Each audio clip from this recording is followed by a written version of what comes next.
Probably the last thing you want to hear from your significant other is, hit the road. That usually means the honeymoon is over. But when Hal's wife Jackie told him to hit the road, that's exactly when the honeymoon began. They sold everything, and we mean everything. Their home, their cars, their collectibles, and all those creature comforts. They bought an RV and left it all behind. Don't you think it would be cool to just sell everything and boldly go where none of your friends have ever gone before? Leave all your worries behind? Well, not so fast. You need to hear this podcast first. When you hit the road, you get a brand new set of challenges, and you need to know how to survive them. Kim's going to be with us to talk to Jackie and Hal in just a moment. And from Commando.com, this is Commando on Demand, where we talk to the industry movers and shakers to keep you up to date on everything digital. You can listen to new episodes every Wednesday and Friday. On this episode, Jackie and Hal share what it's like to get rid of everything and travel around. They've made some really big mistakes over the last couple of years, and they'll share them with you. Plus, of course, everything you need to know about to survive the open road is in this Hal and Jackie podcast. They've shared the ins and outs, the dangers, where to get the best deals, where to meet people, and how to survive the open highway during the down times. We've been following their progress, and their latest updates are always the best. By the end of this Commando on Demand podcast, you'll have everything you need to plan your first excursion from the inside out. We're covering all the bases today, folks. Hal and Jackie even found an app that works perfectly for getting from town to town with the least amount of hassle. We'll hear their amazing story in just a moment, but first, we'd like to recognize our partners who help make these Commando on Demand podcasts possible.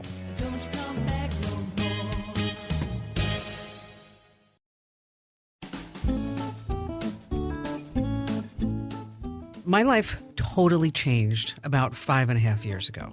I walked into the studios, and there she was, just crying in my conference room. And I didn't know exactly what I did, but I was confident that I must have done something, because there was the woman who I just loved dearly.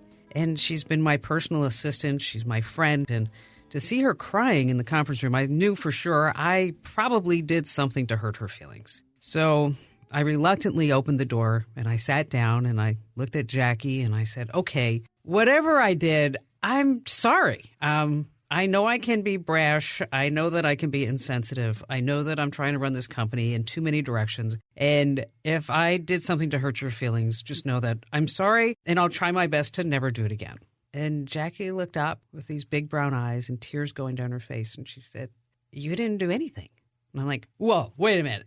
What do you mean I didn't do anything? I mean, why are you crying then? And she looked at me and she said, I'm retiring. And then I started to cry. I mean, oh my gosh, what would I do without this woman in my life? I mean, how could my life exist? I know it was all about Jackie, but for that moment, it was all about me. Me. What about me, Jackie? And Jackie explained that after a lot of soul searching with her husband, Hal, who I like to call Handsome Hal because he's such a good-looking guy. They make such a great couple. That they decided to sell everything, and I mean sell everything in their home. And they were going to be empty nesters, and they were going to live on the road, and they were going to live in this RV. And I thought for sure it would last only like a couple of months, because how could Jackie and Hal live without me? Okay, again, it was all about me. So here we are 5 years later. Gosh, time flies. And joining me on this podcast, this Commando on Demand podcast, is we have Handsome Hal and wonderful Jackie, because it's now, is that right, 5 years? We headed out in the fall of 2015. And so since you've been on the road for 5 years, we're going to talk about what you've learned and things that you would be doing differently. But at any moment, did you ever sit back and say to yourself, gosh, I wish I went to work every day again, every single day? I mean, at any point, did you actually say, Jackie, I miss going to work for Kim Commando every day? The problem is you don't have time to sit around and think about it because, quite frankly, we have been so busy, we haven't had time to think about it. Busy doing what? Traveling, enjoying life, being with family, just spending time. And it's way fun. Okay, so tell us about the bus. How big is the bus? Give us things that we would, let us try to visualize what the bus looks like. Well, the bus is 45 feet long. It's 8.5 feet wide. It looks like your Greyhound bus, if you will, the big passenger bus. The difference is, however, the walls slide out on both sides of the bus, which increases the space on the inside. So 45 feet in length. It's got a big diesel engine in it. Too many tires. It's got 8 tires on it. I like that. Too many tires. Well, they have to be replaced at some point. Okay. And, but let me back up. Okay, so you have 45 feet. You have the slide outs, which, quite frankly, 5 years ago, I didn't know what a slide out was, but now I know what it is. How many square feet total? my guess is around 610. Okay, 610. Okay, so and you went from not 6,010. It's like a little tiny house on 8 wheels. Yes. Okay, and inside the bus you have what? We have a living room, we have a kitchen, full-size bathroom, and a full-size bedroom with a king-size bed, walk-in closet in the back of the bus, a cabinet in the rear that holds the washer and dryer, full-size refrigerator. Wow. I mean, it's just like home. Wow. But you get to take your bus, your home, wherever you want it to go. Wherever we want it to go. The thing that's interesting, Kim, is that the thing that I had to get through, because this was Jackie's idea, right? You knew that. Yeah. This is Jackie's idea. After I complained about not seeing the kids, she said, let's sell everything and buy a bus. Now, Jackie, how did you come up with that idea? I mean, did you wait? I mean, I know you're a godly woman. Were you just praying? And God said, Jackie, there will be a bus. Well, I have a soft heart, so especially when Hal is, I saw him out in the back working in our yard nonstop. He worked all day, and then he came home and he worked some more. And with conversations that he missed his family and it's not like we could just take off and go to different states to see family. It just didn't work that way with both of us working. So I finally said, well, the only way I could see to resolve this problem is if we bought an RV and we just took off. Now, had you ever rented an RV before this? No. Never. I mean, did you see an RV before this? Well, not before this, no. Okay. And so Hal, so Jackie comes to you and she says, I have this great idea. She explains it to you. She gives you the best sales pitch ever. And your first thought is? There ain't no way. No, you said, mean, are we're you living... nuts? Are you nuts? That's when when you're like, there's true love in the air. When a husband or a wife looks at you, you've got to be crazy. You're living in this big house, and you've got a pool and a yard, and you've got all these things. And quite frankly, what I struggled with was, how are we going to live in this small space without killing each other, quite frankly? But after thinking about it, obviously one of the first things we did is we jumped on some RV forums out there. How long did it take you to look, though? Well, here's what I had to do to convince myself that I could do this, is that every time I did a function, I thought about how much square footage am I actually using to do this function, if you think about it. Oh, that's all right? smart. So that's when smart. I'm sitting there watching TV, how much room am I really taking? And it took about 2 months when I finally realized, and I said to Jackie, do you know how much space in this house we never use? This is crazy. I like your idea. Let's look into this. I had never heard that before, but it makes sense. I mean, if we all think about in our homes, how much space we have, how much space you actually use, which rooms you really enjoy and you go into, the idea of a tiny house really isn't that far-fetched. Not if you could take the tiny house places. With you. Okay, so how did you decide on how much square footage that you needed or the length of the bus? And would you have changed that now 5 years later? The answer to your last question is no, we wouldn't change it. What we did was, obviously we're on these RV forums now, and we're learning from people, and we're hearing their stories about what they've done.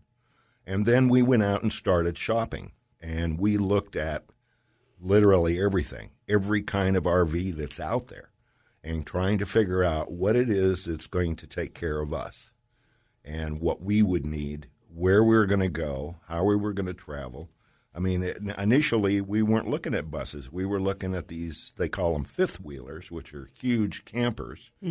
But they need a big truck to haul them. And we thought about one of our destinations is San Francisco, and this big truck in San Francisco are not going to mix well. So there were things like that we went through. We shopped literally for 18 months, and we got to know people that were in the dealerships, especially here locally, on a first-name basis. In fact, they would see us come in, and they wouldn't even bother to come out and chase us down anymore. It's like, okay, they're just kicking the tires. They ain't never going to buy anything. Right. Because we would go in the RV. They're going to ask a gazillion questions. Yeah, no, and we would literally go in the RV, and we would sit down, and we would just sit for a bit. Just see how it felt. How does this feel? You know, what does this look like? And what are we going to need?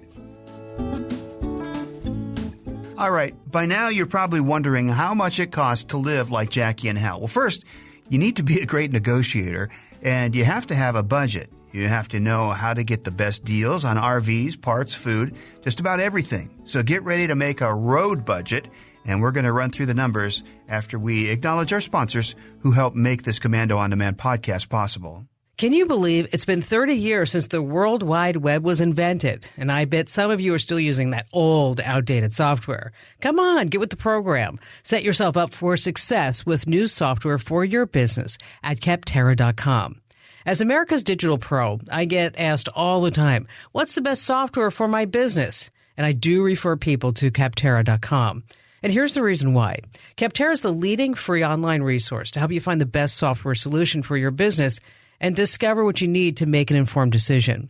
You can search more than 700 specific categories of software, everything from project management to email marketing to even yoga studio management software.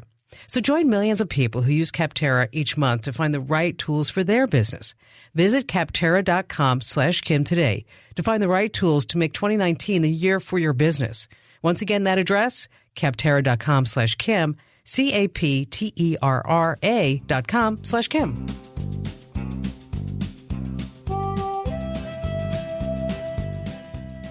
Now, how did you come up with the budget? And if you don't mind me asking, I'd like to go through a little bit of the numbers. I mean, how much is the bus? And I know that you are both fantastic negotiators. I know that. Well, yeah, negotiations on this bus took us almost 6 months. Wow. By the time we got the deal done. And I can tell you a quick story about that, but at another time. To answer your question, it's all over the map. I mean, you have to think about what your budget is going to be, and then you shop accordingly. I mean, a brand new bus. Our bus is a 2003. Oh, it doesn't look that old. Okay. Mm-hmm. Now, that bus, when it was brand new, sold for $650,000. Jeez, really? I had no idea that they were that expensive. Oh, well, that bus today is over $1 million. Wow. I mean, they're very, very expensive. Now, obviously, if you're going to do what we're doing, unless you have a bankroll here to play with, it doesn't make a lot of sense. But what you have to do is go out and shop. Mm-hmm. And so we found an older bus that fit our needs.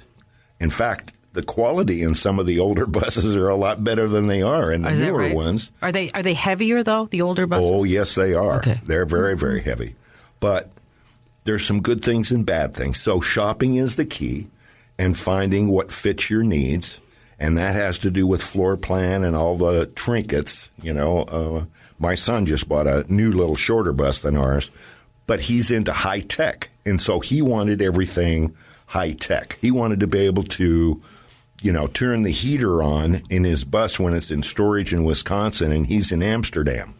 You know, that kind of technology. Right. He's all that's important. into that. You never know. I've been to Amsterdam and I've sat there. I said, I wonder how the heat is going on the bus back in Wisconsin, because that's an important consideration. But for us, that was not an issue. So we shopped to fill our needs and to take care of what we needed. And we were able to negotiate our package on the bus, and we bought the trailer to haul our car. And by the time we geared up, we were south of $150,000. Okay, so the price of a decent condo.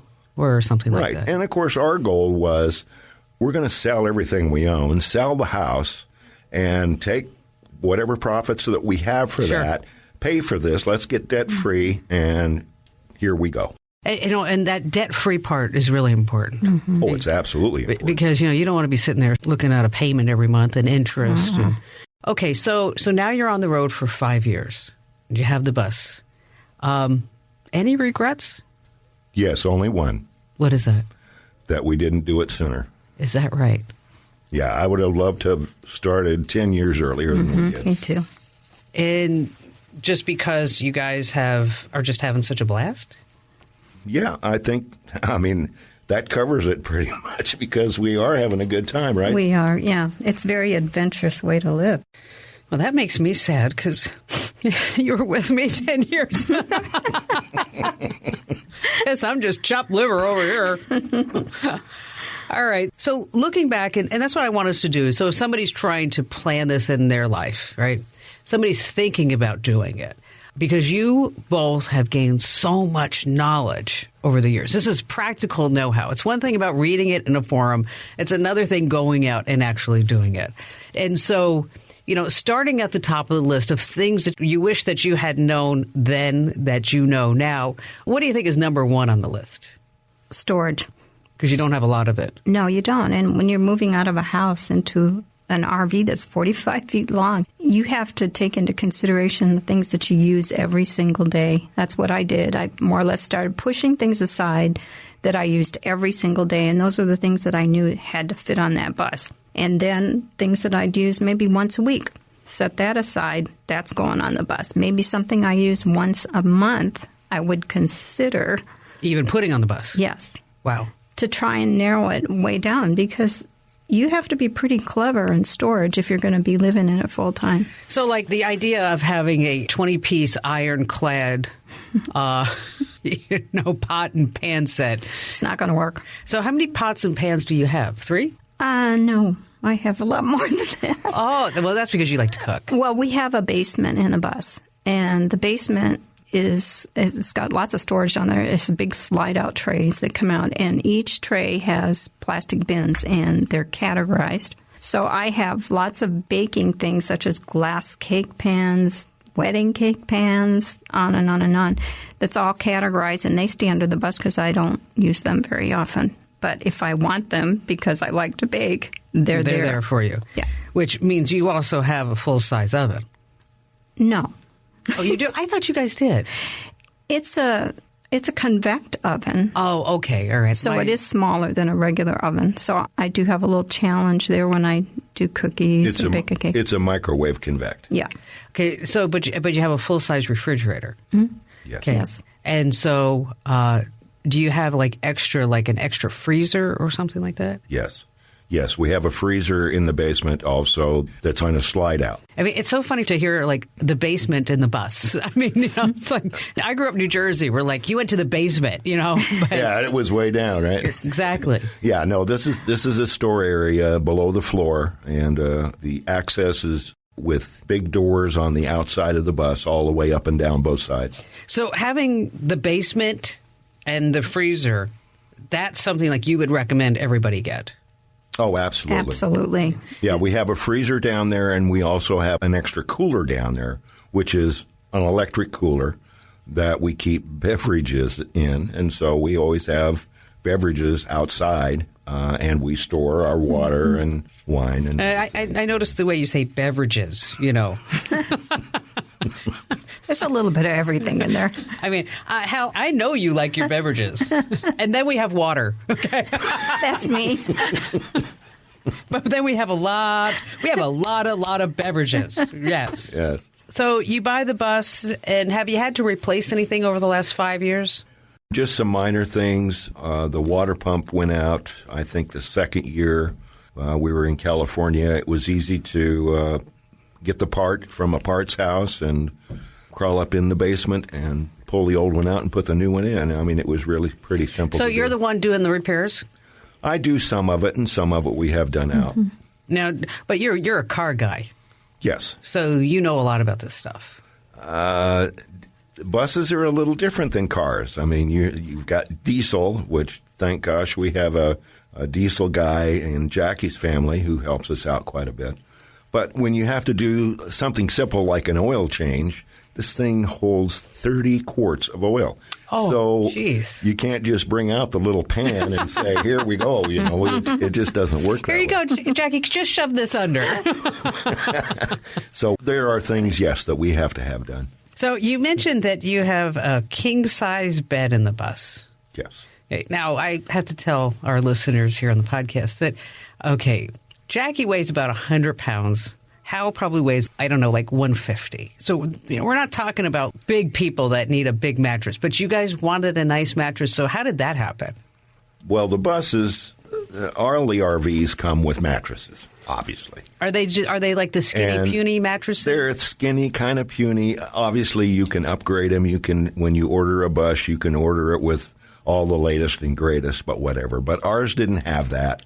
It had a thin mattress in it. And that was required because as the slides come in, things kind of come together, if you will. And the bed mattress slides underneath a cabinet dresser. Oh, wow. Right. Okay. And so it goes into the dresser, if you will, 8 or 10 inches.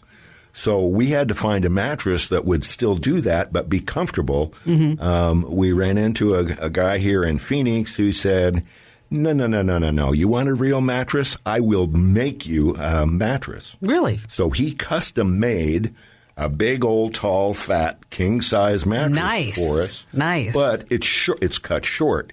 And the shortness, which is about a 10-inch cushion, he made another cushion for us that goes in at the head of the bed. And so when we're ready to move, we pull that cushion out, and then the mattress will slide up to the dresser rather than going under it.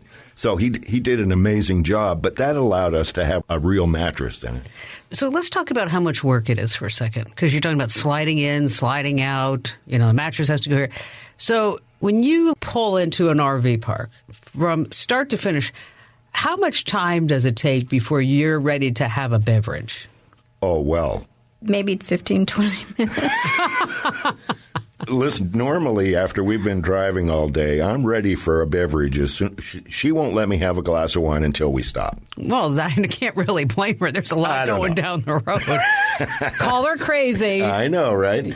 But generally, she'll make sure that I have a glass of wine as soon as we stop. To be set up and ready to go, within 15, 20 minutes, we're ready to do wherever. Everything. Oh, really? Yeah, the slides are all electronic, and we put the slides out while the airbags are full and the bus is in running condition. We pop the slides out. You simply hit a button and the air drops out like you see on the buses when you go on the street. The bus lowers down, and then we've got these jacks that level it and stabilize it. Takes, 10 minutes to do that. So it's not a big deal. No. Okay, because I think a lot of folks would be afraid to at least think about this because it looks like it's a lot of work. I mean, how did you learn how to do all this? Is it just by trial and error? Well, we were very fortunate in the guy that we bought the bus from. We spent a whole day with him, and he went through literally everything. In fact, I had to videotape. There was so much information that he shared with us. Oh, that was good. So it was a little bit overwhelming initially, but then when we broke it down to this is what we do when we arrive, this is what we do when we leave, this is what we do when we have to do this or that, and broke it down, then it didn't become, anything really that bad. Or on the departure side, when we get ready to go, Jackie sat down and we together made up a checklist, and we go through the she's so organized. That's good, yeah. And so we had a checklist so that we didn't forget anything, which we've done. What'd you forget? The TV antenna. It's got to come down. What's the major thing you forgot one time? Well, I forgot to put air in the bags, and it was a little bit of a rough ride. I don't think they know what that is. Well, the bus rides on airbags instead of springs, so it's an air ride, if you will, if that might help in the understanding. And when you pull the jacks up, you have to hit the button twice with the motor running, and it will fill those bags up, so your nice, cushy ride. Well, I didn't push the second time, and we just jumped in and started driving, and we found out really fast that we didn't have air in the bags, and the ride was very rough. we only flew out of our seats about 5 feet. Yeah, I mean, when you hit the first awful. bridge transition, and you know for sure, I have no suspension here. It was Bump, awful. bump, bump. Things like clanking in the cabinets and But that everything. was the first year, so we learned. And Was there a story about awnings? Yes, there is a story about awnings. will you tell the story? Well, you simply forgot to put it in, and somebody yelled at you as you're going through the park with the awning out. That's pretty simple. So I'm glad we have a checklist now. Yeah. Well, we have a checklist, and I'm really faithful about doing walkarounds. We've had a couple of situations where I have found things as we're getting ready to go that we shouldn't go until it's fixed. Well, it's like an airplane, right? I mean, you talk about things that you wish you'd have known way back when. Stupid things like tire pressure. Tire pressures are got to be up, and everything's got to be set to go. We have a trailer that we haul our car in, and the note on the tires on that trailer says you have to have 80 pounds of air in these tires. Well, we got to a park one evening and found out that we had thrown a tread off of one of those tires. And that happened to us actually 3 times in 1 year. And when we got back here to Phoenix, the guy where we stay here in Phoenix, he's a dealer in old cars. And so he travels all over the country with a trailer hauling cars. Mm-hmm. And he said, no, you don't need to put all that air in those tires. Put the amount of air that you need for the weight that you have. And I happen to have a calculator because that's what we do on the bus as well. And so those are simple little things that you learn about as you go through time. You go out and do this, and, sometimes you skin your knee before you learn it, but you do pick up things along the way. Okay, so you have the 45-foot bus. How many feet is the trailer?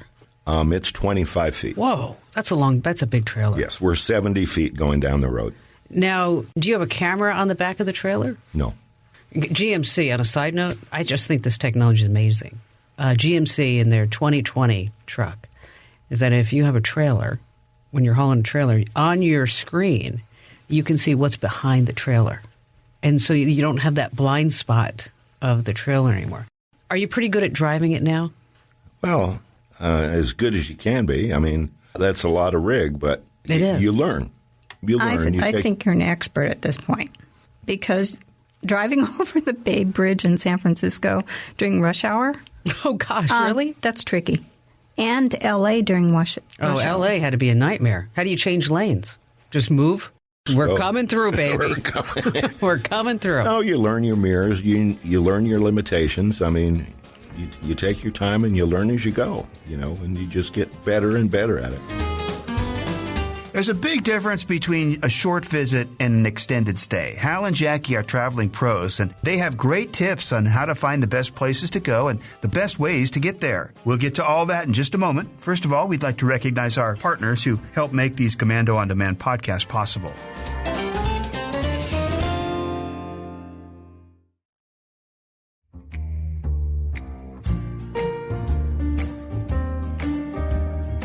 So how do you find the best park to go to? That's you, my girl. I use apps. Like the major one that I like to use a lot is KOAs because the KOA campgrounds are consistent usually on how nice they are and the amenities that they have. But we have the Good Sam that we use too because they have, when you go on the Good Sam website, it helps you plan a trip. It tells you how much fuel you're going to use, how much it's going to cost you to make that trip. That's all good stuff. It really is, and it also gives you all the campsites that they recognize on your planned route. When you're looking at a park, what are some amenities that are really important to you? I mean, I wouldn't know a good park from a bad park. I'd be like, oh, that sign looks nice. But what am I really looking for on the inside? Well, we look at a lot of different things. It depends on what we're doing. If we're just doing an overnight, we just want a nice, safe, clean, off the highway enough so you can sleep park, right? Mm-hmm. If we're going to stay a couple of days or a little bit of time, then there might be a few other things there are so many resorts out there these days.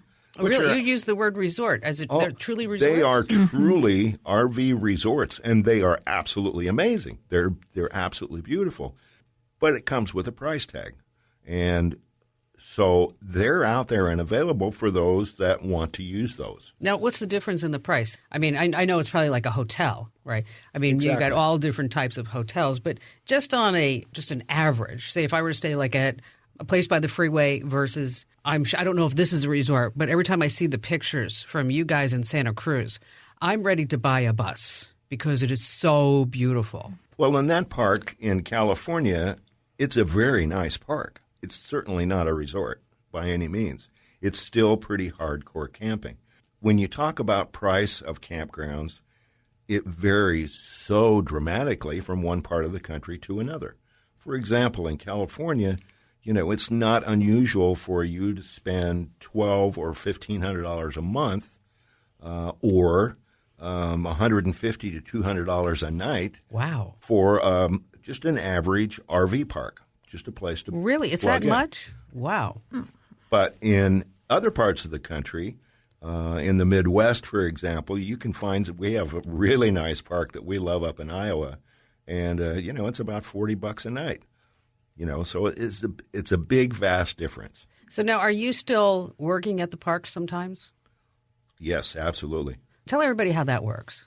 Well, basically, they have openings, if you will, that they offer to people who come in and camp there, and you trade the time that you put in to do that work, whatever that is, for your campsite. Some campgrounds will even pay you a little bit of a salary as well. Oh, that's cool. For me, I cannot sit still. I cannot No, you can't. not work. We spend our summers in Wisconsin, and we have, oh my gosh, a wonderful time in Wisconsin. But I don't work there, and there are times during the week where, I'm fixing to pull my hair out here because I'm just stomping my foot. I need something to do. And you don't have that much hair left. Thank you. I appreciate that. A bazing. So what was the best job you had? Oh, the best job I had, I like them all. Okay, I got to tell you that. I like them all. But the best one I had was our first year in Colorado, which was the first part of our first tour. I went to work there, and I did landscaping stuff. I sat on a big old lawnmower and mowed lawns and blew out leaves and just light landscaping work. But it was also required that we carry a radio, and as guests would check in, you had to go up to the front of the park and escort these units into their parking spot and help them get them set up. Not every park does that, but at that park you did. To me, that was the bomb because we got to meet so many people, and it was just so great meeting all these people and helping them get set up in the park. And they may only be in there a day or two, but you got to know everybody, and that to me was fun. So, and speaking of people, what kind of people do you run into? Or is it folks like you that are retired primarily, or tell us a little bit about the folks in the parks that you meet? I would say most of them are retired.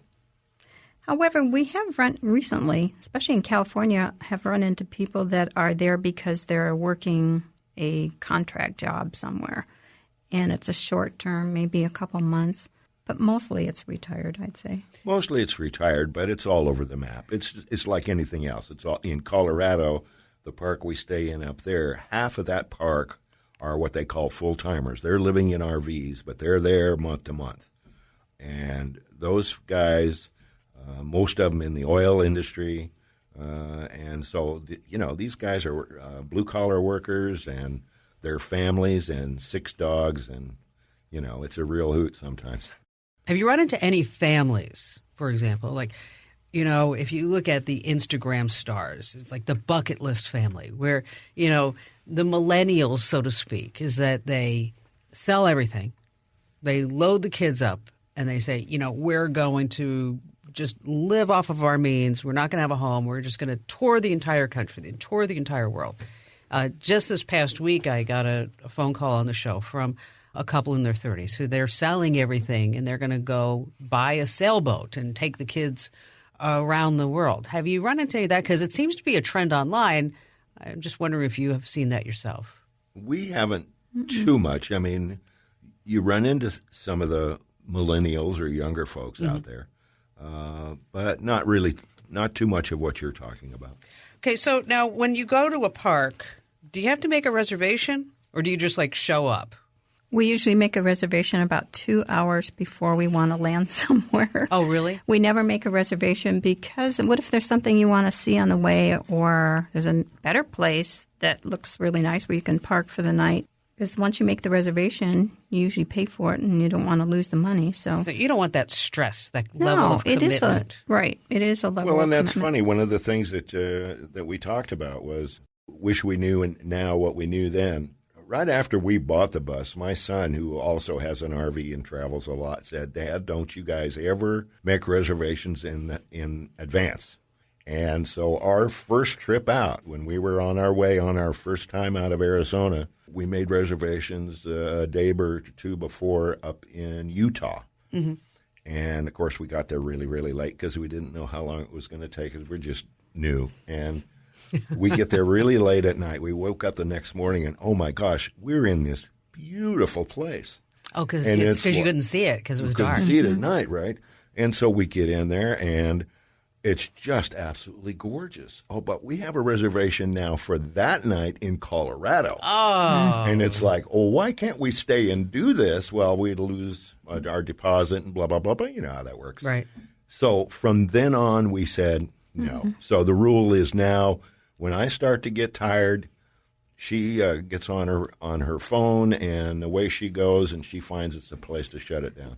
So how many hours before you get tired when you're driving the bus? We try to do 4.5, 5 hours a day. Well, that's a pretty good Now, clip. sometimes we'll go a little bit longer, but there's other times we won't go that long. But that's kind of our rule of thumb, is that 4.5, 5 hours. That way you can get to a place, you can get set up, you can have a nice dinner, you can relax a little bit and get a good night's sleep, and then you're ready to go the next day, and you don't wear yourself out traveling. We love to travel. That's our favorite thing to do, I think. Oh, yeah, definitely. So I understand that you have a smoker grill. You really are taking this camping thing to a whole new level. I mean, because I think a lot of people that don't realize is that if we're going to go RVing, I mean, we still can have the conveniences of home. So tell us a little bit about that. Well, obviously when we started out, we had a charcoal grill. You have to understand our bus is all electric, okay? Mm-hmm. Most RVs have LP gas on board or propane on board. We don't have propane on board because we felt safety issues. So when we started out, we had a charcoal cooker, and, we did burgers, and whenever we stopped to camp or whatever, our son turned us on to a smoker grill, and it uses little wood chips, and it's electric. Okay. And so that fit our requirement a little bit better than the charcoal and or gas, since we don't have gas. Plus the legs fold up. Plus I can fold it up and put it on one of the slides, and down the road we go. And we have expanded that now this year. Jackie, if you want to talk a little bit about your new kitchen that you've got outdoors. Well, the side of our bus has a huge awning that's 24 feet by 10 feet, and we enjoy being outside a lot. Excuse me. Is that the awning that was left open? No. Oh, okay. All right. I was gonna Good thing. That's a big awning going down the road. And so we enjoy being outside a lot. And we decided, well, if we're out here so much, instead of me running in and out of the bus so many times for food and snacks and on and on and on, let's just set up a kitchen outside. Well, we talked about it, but we never really did anything about it. And then we went camping with one of our kids, and they had an outdoor kitchen. And I was watching how organized that was and how wonderful it was, because they didn't have to go running in for much of anything. Hal noticed the same thing, so we decided we were going to put a kitchen. So we have a camping kitchen outside, which it holds lanterns at night if you need light to cook by. We have our can I say name brand? Traeger smoker grill there next to it, and we have a cooktop out there as well. Wow. So we can for example, last night we had steak on the grill. Oh. So I was able to cook on the cooktop to sear the steaks and just slid the whole thing in the Traeger grill right next to it. And, we sat there and enjoyed the evening. And how nice. It was all organized and everything outside. You talk about eating. Well, there's also pooping. What happens? I mean, this is something that people don't like to really talk about. But how does where does it all go? Well, and you're right. That's something that you do have to think about. All of the units out there have storage tanks. Okay. You have a separate storage tank for the bathroom, for the toilet. I don't know how you word that. Black tank. Black tank. We call it a black tank. And then you have the water that comes from the shower and your kitchen sink that sinks in your bathroom. We call that gray water. Okay. And then, of course, you have your fresh water. Okay. And so each of those tanks are separate, and they all have gauges on them generally. And so you can tell how much you have, whether full or empty. And like when we're setting down somewhere, we're hooked up to a sewer with a That's not line. Bad. All right. Right? And we can dump those whenever we need to. And one of the mistakes that we made early on was that I thought, I got a sewer line, I'm just going to open the tanks and just let it do its thing like you would in a house, but it doesn't work too well because you'll get smell coming up out of the sewer. Ooh. And so you learn real quick that you have to close the tanks and do like you do when you're camping. And that's what you do. Otherwise, Jackie looked at you and went, Hal, knock it off. Come on, Hal. Go to your room. And we've had our situations where, especially the gray tank, the black tank is not so bad. Do you reuse the gray water or no? No. Okay. When we forget to dump our gray tank, and that's the one we're usually famous for, it'll back up into the shower first. Oh. That tells us your tank is full. But even that gray water can get a little stinky at times. So there are occasions when I walk in the house and Jackie says, Hal, got a little stinky going on here. So how much water does the fresh water hold? I mean, how many gallons does the fresh water take? Our fresh water holds 80 gallons. Our gray tank holds 60 gallons. And our black tank holds 40 gallons. And so obviously you need to keep track of the limits? Yes. Are there sensors that send alerts to your phone? No, we're not quite that advanced. My son's bus does that, yes.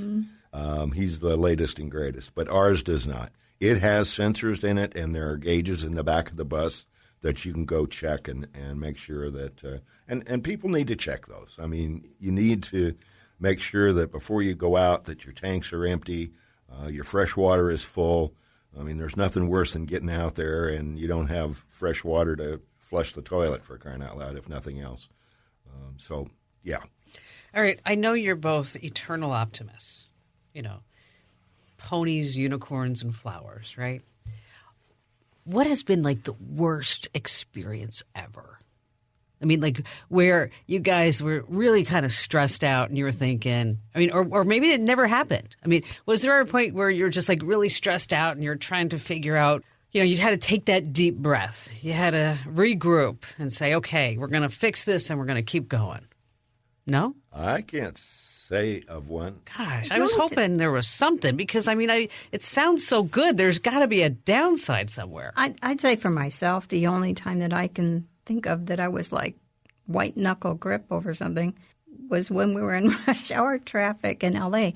and learning not to be in those areas at the wrong time of day or going across the Bay Bridge during rush hour. Or we've had some chilling in construction areas where the roads narrow up and I just blindly follow the truck in front of me at whatever speed he's doing and pray a lot. Vaseline along the sides. Yeah, we're going to make it. We're going to make it. But, I really can't think of anything. I think occasionally Jackie will get a little frustrated when she's doing a baking project, for example, because she is limited a little bit on space. Well, and you have to understand, for our listeners, is that, my idea of baking is to go into the pantry and get the banana bread baking mix and some oil and water and some mashed bananas, and then I make banana bread. Okay, Miss Jackie, on the other hand, she will make this amazing cake, which I'll never forget, the cake that you made for Ian for his birthday when I think he was 5 or 6. Mm-hmm. And it was this sheet cake that looked like a Hot Wheels track. And it was so beautiful, and it was so great. She had real Hot Wheels on it, and happy birthday, and all that, that the kids were coming over, and they thought that this was a real car track. And then, and then I dive in, in the demure way that I have, saying, "What are you doing? Don't touch that cake! It's not a racetrack." So when you bake, it's a lot different. It is. It takes a lot of planning. Because I use a lot of pans if I'm doing a big cake. Like I have a wedding cake in San Francisco that I'm going to be doing. So I usually bring out the folding wooden tables and set it up and give myself extra counter space or whatever you want to call it. Which I'll tell you, so you made us Christmas cookies. Mm-hmm. And I can't tell you how many people came over, and I put them out on a tray. And people, where did you buy those cookies? I mean, even, so Ian comes up and he says, "Where'd you get those cookies? Did you buy them at AJ's?" I'm like, "No, Miss Jackie made them." And Ian's like, "She did not." And I said, "Ian, Miss Jackie made the cookies." And he's like, "No, they're all perfect. Look at he's holding it up and he's tilting it. It's perfect." I said, "She made the cookies." And then, he didn't believe me until Barry came in and because, he's used to me playing jokes on him. And so then he said to Barry, "Mom says that Miss Jackie made the cookies. Is she pulling my leg?" And Barry's like, "No, not at all." I mean, she really made the cookies. Just amazing stuff. One time when we did one of these podcasts, I'll never forget, is that it was really sweet when you guys talked about your relationship and how it's changed from when you were working 40, 50 hours a week and life was stressful, and there were times when you needed a break, so to speak, going back and forth to work, and there was a lot going on. How has your relationship changed over the last 5 years? It's pretty amazing. I mean, I'm traveling with my best friend, and we love spending time together, don't we? Yep. I mean, we love being together, and it's something that we're doing together. We participate in so many things together, right, living in a bus that you wouldn't ordinarily do. He's not out mowing the lawn or anything. We're setting up our kitchen outside, or we're talking about some other idea that we might have to make it more fun, more comfortable, more challenging maybe. But just traveling together and being able to see the sights and talking back and forth, it really does make a difference. It's a lot closer relationship that we have than when we were both minds were in our jobs. So do you love each other more now? Absolutely. Do you argue less now? Oh, yeah. I think so. Yeah.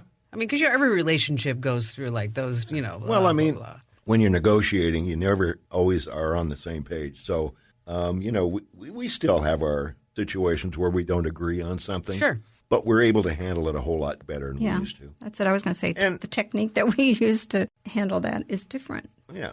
Our communication skills from the get-go have never been the greatest, but we have learned how that has evolved, and it's absolutely great. So you've done it 5 years. Are you on board for another 5? Oh, yeah. Mm-hmm. When are you going to say that's enough? When is it going to be over, do you think? For me, it's going to be over when they carry my happy butt off the bus. Okay, right. When it's I don't know if I can drive anymore. No, I'm going to be done. I'll even if I have to stay in a place, we'll be in the bus. Oh, that's so nice. I mean, I just love it. The great thing about it is that, people are always concerned about the closeness that you have. As Jackie's talking about, we're together all the time. Correct. Very, very seldom are we not. And, if you need a break, there's enough room in the bus where one can go to the bedroom and close the door and watch TV, and the other one can be in the living room and watch the TV. Or you go out. I spend a lot of time out on the patio. I love sitting out on the patio. I always have, though, even when we had the house. And I spend a lot of time out there. So that gives us a little separation. And you can have your alone time if you want it. That doesn't happen too often with us. But okay, so we have to tell everybody about the Rusty Spur. Okay, the Rusty Spur is a dive bar. And would you call it a dive bar? It's a dive bar. Okay, in downtown Scottsdale. And Barry and I have had this tradition just around Christmas every year We take the old truck, the 1946 truck, to the dive bar where we have a Christmas glass of wine and beer. Now, the wine that they serve at the Rusty Spur is superb. I mean, it's this little tiny bottle with a screw top. Vintage 2018, okay, or maybe last week, whichever one was closer. And then there's the lonely guitarist playing sad songs around Christmas and playing Johnny Cash getting out of prison, and nothing says Christmas like that. So just as a joke, I said to Hal, go ask him if he knows Prince, Little Red Corvette. Hal marches up there, comes back and says, he said he doesn't know it. He did have a sense of humor, though. You got to admit. It was fun. But it's nice that you can have these experiences with people that you love all over the country. Mm-hmm. And at the end of the day, what are we all doing this for? Right. Well, and the other thing, too, is all the people that we've come across that have said, I'm going to do that someday, or I wish we could do that someday. They should do it. I mean, it's not that difficult. At least try it. Try it. To one of your earliest questions, did you ever rent one? I mean, rent one for a couple of weeks and go out and have some fun with it.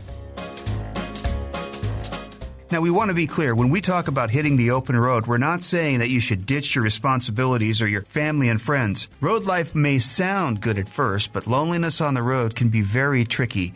And you've heard all those songs about being lonely and on the road, so they're true. And isolation is a killer. So if you are headed out by yourself, join a group of singles that are traveling and make some friends. Keep connected, because human connection is why we're alive. It keeps us going. And if you happen to be alone and hurting, our hearts go out to you. And if you've got something valuable out of this podcast, don't hide it. Share it. Sharing is one of the ways that we help each other. And you never know whose life will be changed just by sharing this podcast. If you want even more content, get it now by becoming an exclusive Kim's Club member. It's basically an all-access pass to everything we produce on Commando.com. And if you're already a member, thank you for partnering with us. And thanks again for listening to this Commando On Demand podcast.